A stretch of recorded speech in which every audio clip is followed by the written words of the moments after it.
This Saturday at 12:30, Arsenal play Everton for the final time ever at Goodison Park. I'm going to be previewing that game and covering everything you need to know about that match right here on this episode of Arsenal Unfiltered.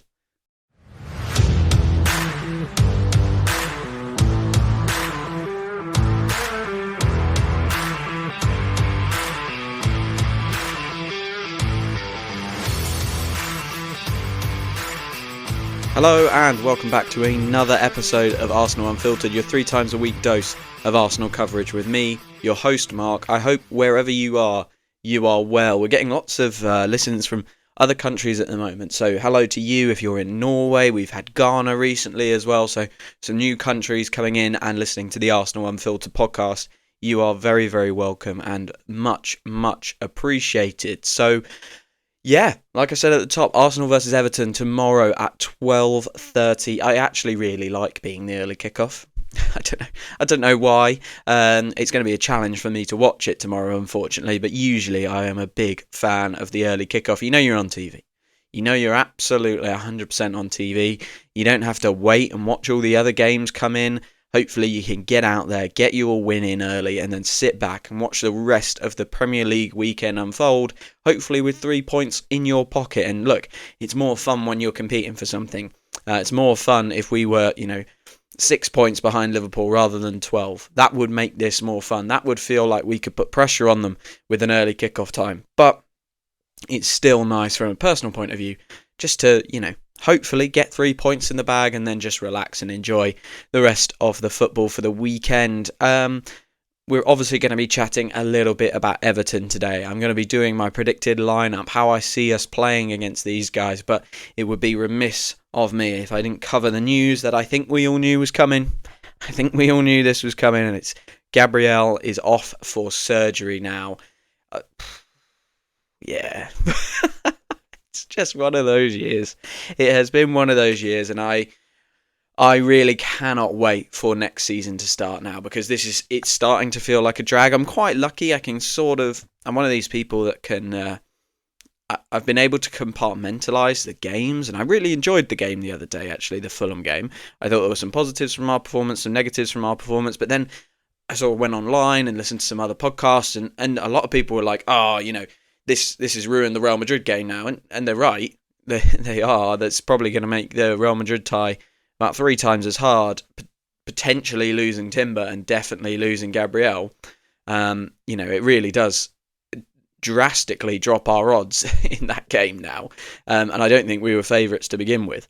So yeah, I think people have suffered with that. I'm able to enjoy the games, and I'm hoping that we are able to enjoy this Everton game, but of course it is going to be the first time that we can see how we're going to line up without Gabriel, because we have missed him, I think, once, twice maybe this year. He's been nearly ever present for probably 3 seasons now. He has been a real stalwart of the Arsenal defence. He's been so good. And yeah, I've really enjoyed his performances this year. I think he's in for a shout of my player of the year, at least. And to lose him at this time is just heartbreaking. I really feel for him, because he feels like someone who really loves his football and will not like being in the stands, especially for that Real Madrid game. So sending him all the best. What I wanted to talk about, though, is the defensive injury crisis we're facing, and just generally the way our injuries have clustered this year feels absolutely incredible. Now, I'm not going to do my predicted lineup right now. That will come closer to the end of this podcast, but right now, as we sit here, we're presuming that White and Timber are out, and we know that Gabriel, Tomiyasu, and Calafiori are out. Now, that's 5 defenders that I think start for 90% of Premier League teams, and certainly contribute to 100% of Premier League teams. I mean, Liverpool would be looking at Ben White and Urian Timber and crying out for those two. Absolutely crying out for those two. I think apart from Liverpool, are there many defences in the league that would not want at least one of those guys? And we're missing all 5 of them. Like, granted, Tomiyasu we've been missing for a very long time. So, yeah, I get that. Calafiori, he's still doing some work to get settled into this team. But White, Timber, Gabriel, I mean, That's brutal. And the way these injuries are clustering. I mean, we've lost both of our first choice right backs. And then you lose what? Probably 4-5 players there. Yeah, I'm going to say 5. All of those guys can play centre back. So I think if all of those guys were fit, they come above Kivior in the centre back kind of hierarchy, tier list, as it were, which is just incredible. And to add this to the fact that in February we basically lost 4 attackers in a month. We lost Jesus, Havertz, Saka, and Martinelli. Well, sorry, I should say a little over a month. It's just, I mean, it's incredible how these things seem for us to have clustered. And this is kind of my point. Everyone's had injury problems this year, and I find it strange that people have gone online and had a go at the Arsenal medical staff, because I think they're clearly doing quite a good job. They've got Saka back in good time. They keep managing to get people back, and apart from Calafiori, we don't seem to be re-injuring many people after they return. So, that's a positive. And every other club is struggling with this. So for people to go online and say, "Oh, this is an Arsenal medical staff problem," is quite strange, I think. But for me, the thing that I can't wrap my head around is we seem to get all of our injuries in the same position at the same time. Every club has struggled with injuries this year. I don't know if a club has struggled in the way we have, where they've just all clustered. I'm going to throw Tottenham in there, actually, because they have obviously had crazy injury problems, especially towards the start of the year, where they were playing centre mids and fullbacks at centre back and didn't have a keeper. So probably us and Tottenham. Maybe it's a North London thing. I don't know. But yeah, us and Tottenham have really clustered the injuries, and it's been a really difficult thing to come to terms with, because I think if we've got 5 players out injured and they're all in different positions, we've got plenty to cover that, in my opinion. If it's 1 or even 2 defenders, we can cover that. Because a lot of our defenders are very, very versatile. I mean, Tomiyasu is the best example of all of that. If we'd had him fit this year, I mean, we cover right back so much better whilst both of those guys are out. We don't ever have to see Partey at right back. We could cover left centre back right now. With Gabriel out, we probably could cover. I mean, you might argue that Miles Lewis-Skelly won't have emerged. So yeah, that's a good point. But it's a bit of a ramble. But I guess my point is, don't have a go at the Arsenal physios. Every single team is struggling with this. There are teams that have struggled with this more than we have. Tottenham and Brighton have had terrible years from an injury point of view. When you look at just like raw days lost, they've had it worse than we have. But I'm struggling to think of a team other than maybe Tottenham earlier this season where they've had this kind of clustering of injuries and how things have all developed in one way, all at the same time in one position. And I think it might affect the Everton game. 1, simply because we don't have the players. That's a pretty obvious effect. But 2, those players will have watched two of their colleagues who are, Timber's been really robust this year since his ACL, and Gabriel has been basically in the squad for 3 years straight. They'll have watched 2 of their colleagues who are robust go down in that game against Fulham, and they'll be thinking, hang on, I've got potentially the game of my life coming up. Arsenal versus Real Madrid is a humongous game, and players like, let's just have a think, Jakub Kivior, Thomas Partey, Declan Rice, Mikel Merino, he's played in Euros final. Declan Rice, he's also played in Euros final, so that's a good point. Biggest club game, let's say. There are a lot of players who are looking at that going, this is the biggest game I've been involved in. Certainly Miles Lewis-Skelly, certainly Kivior, certainly Declan Rice. At a club level, biggest game. Saka, yeah, you can throw Saka in there. I don't think the Bayern Munich tie last year is bigger than this one. So there are lots and lots of players who will be just desperate to play in this game. And will that be in the back of their mind that a couple of really, really robust colleagues have gone down in a previous game? Will they be kind of playing on a bit of an edge, with a bit of worry, with a bit of concern? I don't want to get hurt here, I want to be in the squad for that Real Madrid tie.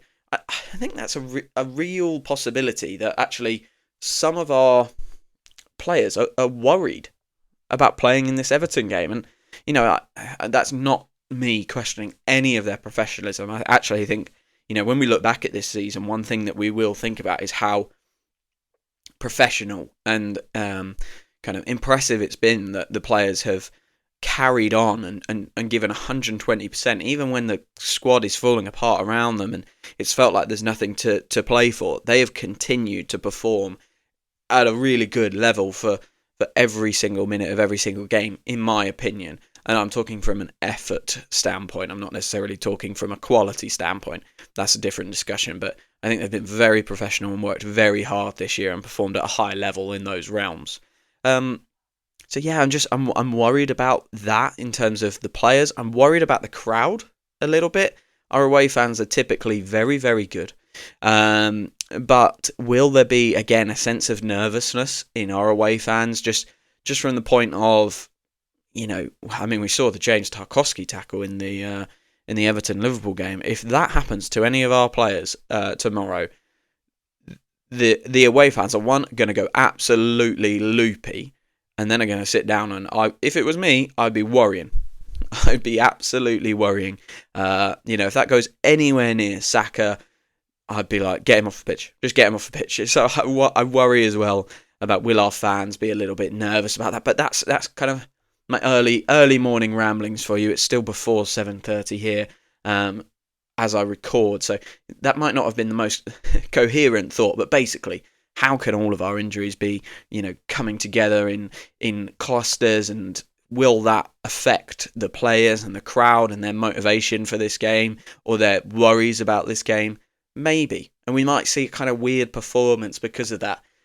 Let's quickly talk about Everton before we do like predicted lineups and stuff like that. So obviously this is a very different Everton team than the one we faced earlier this season. That team was a Sean Dyche team. We obviously played them and it ended 0-0 at the Emirates. It was a bad result, a bad day.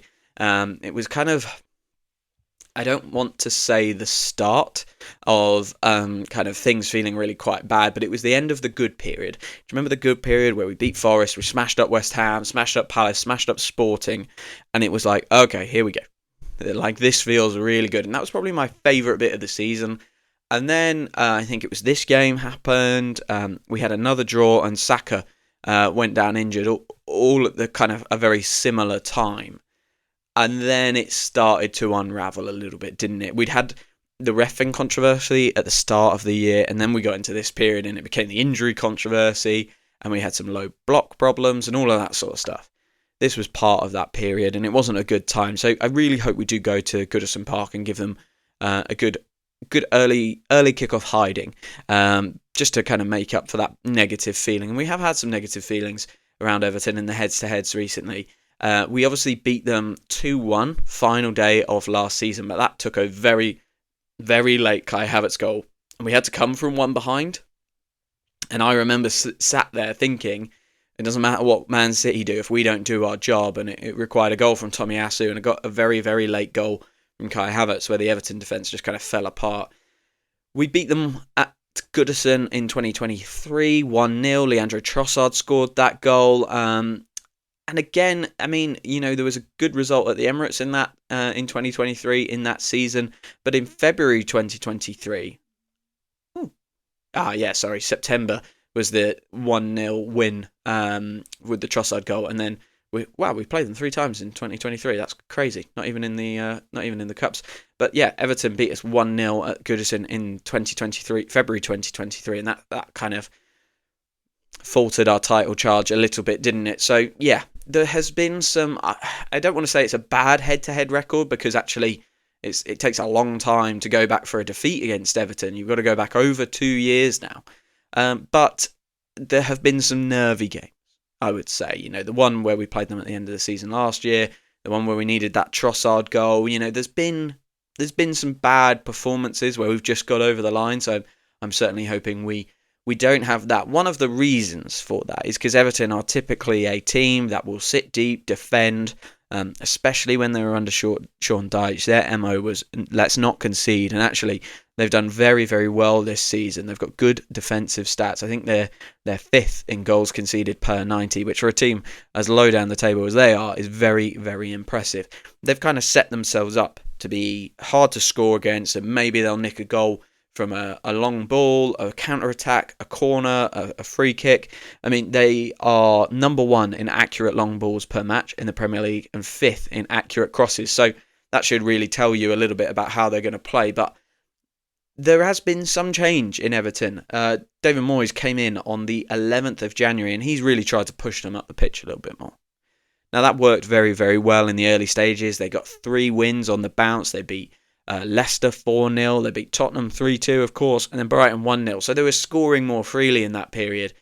Since then, more recently, I think they've struggled. They've struggled a lot more. They have some key injuries, right? They're missing Dwight McNeil. They're missing Dominic Calvert-Lewin. And for whatever you say about Dominic Calvert-Lewin, he gives you someone really quite effective to play off. He's not he's very injury prone. He's not a reliable kind of player to have in the squad right now. But he's still, when he's on the pitch, he gives you something. He gives you a bit of threat. And I think they're definitely missing that. Apologies about that. I just had a very weird thing happen on my recording software. I don't know what went wrong there. But yeah, they're missing Dwight McNeil. They're missing Dominic Calvert-Lewin. So they will potentially be struggling from an attacking sense. They've played their last 5 games. They've got no wins in that period. 4 draws and a defeat, the most recent defeat on Wednesday night versus Liverpool. They've not scored more than a goal in any of those games.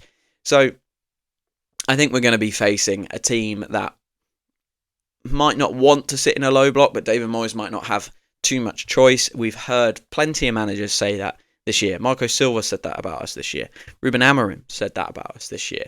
There are teams that don't necessarily want to play in a low block against us, but are forced to because of our rest defence setup and how good we are at controlling teams when we're off the ball.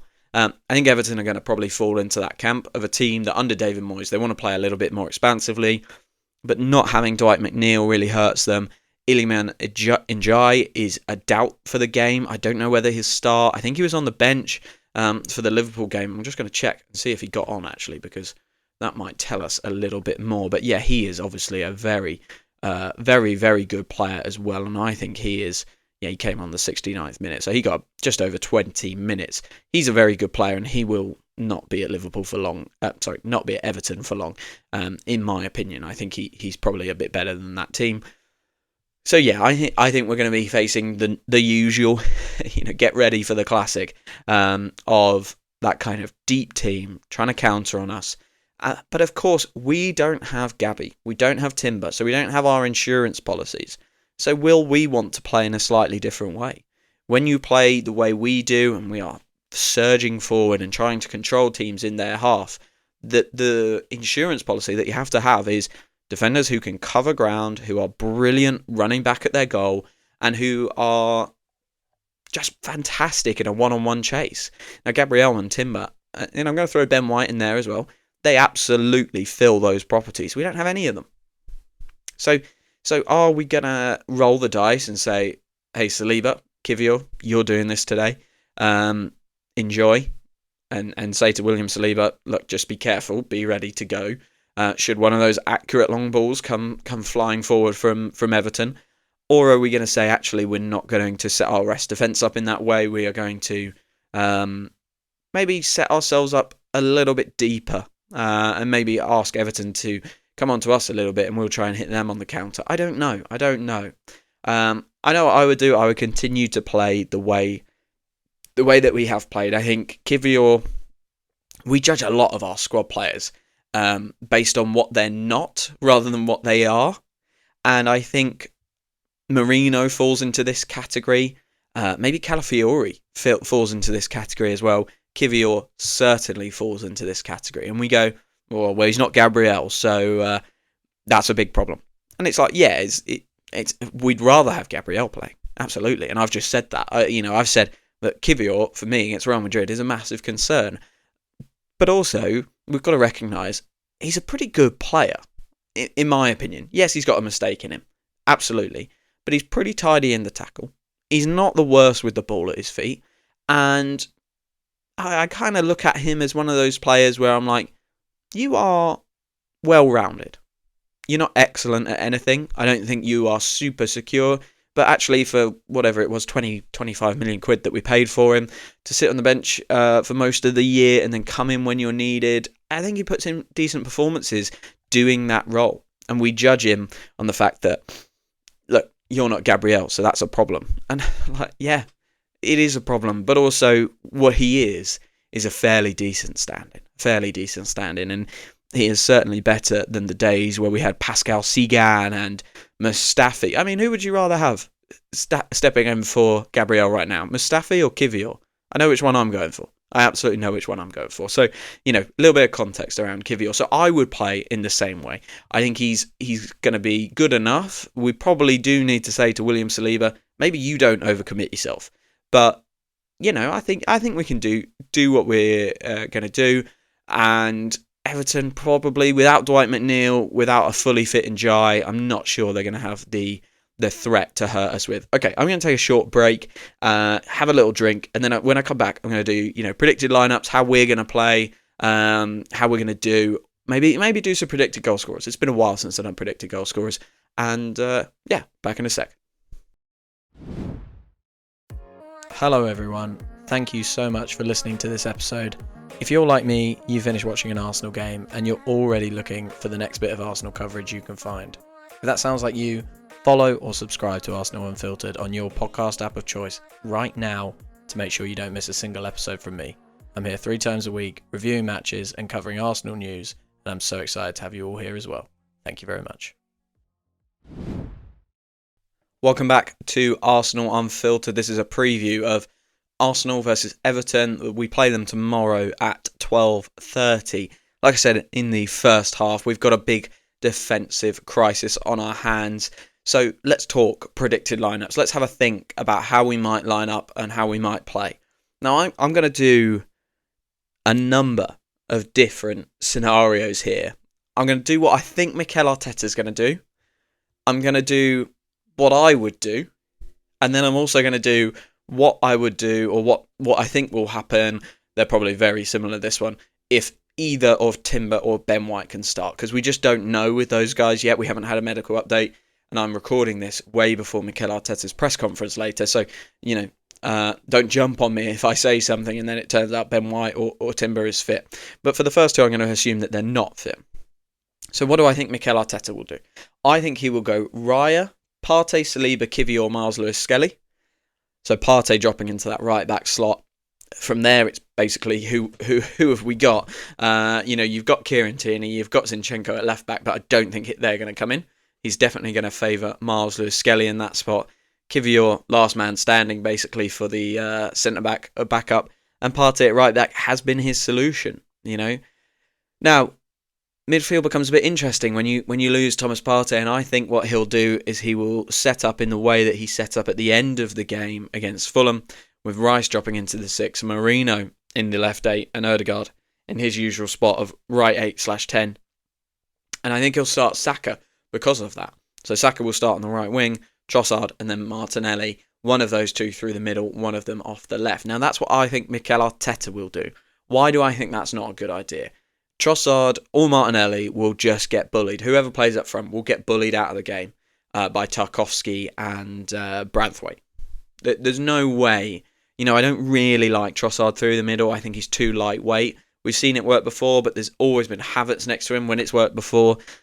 I just think he's too lightweight. And one thing that we have used so effectively this year, and I think we used it well in the second half against Fulham, is we can go long a lot better as a team now than we could before. And that's why Marino has been played up front so much. I don't see Trossard fulfilling that. He's not good enough at that. I can't see Martinelli doing it either. So, I think that's what Arteta will go for, but I think he'll go for that more because he doesn't seem to like Jorginho this year. What I would do is I would go Raya, Partey, Saliba, Kivior, Miles Lewis-Skelly. I'd go Jorginho in the 6 with Rice, Ødegaard as normal in the 2/8s. I would go Saka, Marino, Martinelli. Because I do think I'd rather take the risk on Jorginho's physicality and back Declan Rice to cover that for him than I would Trossard and his physical game up top. So, it is a shuffle. It's basically my change would be I'd put Jorginho in instead of Trossard and move Marino forward damning indictment of Trossard, really, to be fair, because he's one of our attackers, and whilst we're so short, I'm saying don't play him. But his physical attributes just don't lend him to playing through the middle up front. And I think Martinelli looked so good against Fulham. You've just got to capture that and harness it and put him back in and let him go again. You know, I think it's a prime opportunity for Martinelli right now. Saka is coming back, and yes, he scored, but he really is going to need a few games to warm up. And Martinelli looked really good against Fulham. So, like, is this an opportunity for him to resurrect his career a little bit? They've got that O'Brien lad at right back, so he's been good this year, decent player, but I think Martinelli should do a job on him. And I'd be interested to see Martinelli and see if he can capture some of the Fulham performance and bring it forward into this game and set himself up on a really good path for the Real Madrid game. How to reignite your Arsenal career, Martinelli? Some goals against Real Madrid. So let's see him do that. Now, if either Timber or White are fit, I think it's a really simple one. They come in that lineup and play at right back, so it would be Timber or White, Saliba, Kivior or MLS, and then you would obviously get Partey, Rice, Ødegaard in the midfield, and Marino would go up front, Saka, Marino, Martinelli. So it's, for me, you know, I know what I think Mikel Arteta will do. He'll go to those patterns that he really likes. I don't think he trusts Jorginho's physicality at the moment, so I think that will be why we see Marino drop into the midfield. Obviously, we'd rather have Partey there, but we can't with no right back. But for me, I would roll the dice on Jorginho rather than rolling the dice on Trossard. So let's have a match prediction. Let's do that. Look, Everton are not scoring, and I look at this front four of kind of Alcaraz, Doucouré, Harrison, Beto. Beto has 6 goals, I think, so he's not exactly set the world on fire, but it's not bad. It's not a bad return for a player in a team like Everton. Even though our defence is a worry, I'm not sure Alcaraz will do too much threatening of Thomas Partey. If Rice is in the 6, I don't think Doucouré gets any change out of him. So I don't think Everton score. I think we win this game 2-0. Yeah, 2-0. I think I'm going to go Martinelli and Saka to score. That's my feeling. I have Marino in my fantasy team right now. He's a bit of a steal, actually. 6 million quid in midfield to basically get a striker at the moment in a top 2 team. It's pretty good. So if you play FPL, think about it this week. Think about getting Marino in. For me, I think Saka and Martinelli will be the scorers. I'd rather Marino scored as he's in my FPL, but I would go for those guys 2-0. And my number one hope for the game is we just get out without any more injuries. That's all I'm hoping for. Next week is a humongous week in our season. It is going to be the biggest week of our season. I'm not super hopeful for it, but you've got to pray, you've got to support the team, you've got to be ready. And I don't think any tickets will go on Ticket Exchange, but I will be monitoring it very, very closely on that Tuesday and seeing if I can dash down to London to the game. Didn't get them in the ballot. Very, very sad about that. Okay, I'm going to leave it there. To sum up, we have another defensive injury crisis. It's absolutely crazy how all of our injuries have clustered this year, and I do worry. Will the guys, will the crowd, will the players have one eye on Real Madrid next week? One eye on Real Madrid, and will that inhibit their performance? I don't think it will. Because they've been professional all year, but I'm a little bit worried about that kind of playing a factor after the Gabriel injury and the surgery news. Of course, Everton, they're missing some key players, but David Moyes is trying to get them to play a little bit more. I think that might kind of leave some room for us, might leave some space for us to get a decent win under our belt. And of course, with their attack against our defence, even our depleted defence, I'm not sure they've got the firepower to trouble us. So 2-0 victory for Arsenal, Saka and Martinelli to score. Like I said in the middle, if you've enjoyed this episode of Arsenal Unfiltered or any episode of Arsenal Unfiltered, please do pick up your phone or wherever you're listening from, go to the Arsenal Unfiltered page and click follow. It means that you will get notified every single time I release a podcast, and it will come straight into your podcast feed on Spotify, Apple Podcasts. It will show up. And if you're feeling super, super generous, please find that page and go and leave a review. Apple Podcasts or Spotify, wherever you get your podcasts from, a review is so, so helpful and spreads the word of Arsenal Unfiltered a little bit further. So thank you so much if you've left a review or you've hit follow so far. Again, like I said at the top, thank you if you're listening from somewhere other than the UK. If you're in the United States, we've got about a third of our listeners from the United States. We've got some people listening from Norway, Africa, France, Russia. So wherever you're listening from, and if that is, if those guys are one of your countries, it is really, really appreciated. I'm going to leave it there. Mikel Arteta will obviously come out with a press conference this afternoon. Actually, I think it's this morning. I will cover that on my Blue Sky account. Find me on Blue Sky, Arsenal-Unfiltered at bluesky.social.com. And all that's left to say is thank you for following, thank you for listening, and I will speak to you very, very soon.